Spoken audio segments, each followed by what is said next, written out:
খেয়ে না খেয়ে দিন প্রচারের কাজে নিজেকে দিয়েছ বিলিয়ে।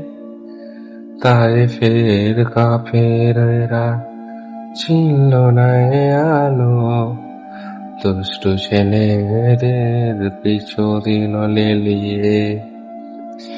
খেয়ে না খেয়ে দিন প্রচারের কাজে নিজেকে দিয়েছ বিলিয়ে।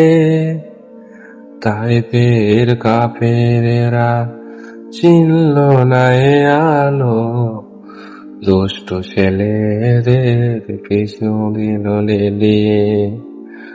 পাথরের আঘাতে ক্ষত বিক্ষত হয়ে সারা শরীর থেকে রক্ত ঝরে।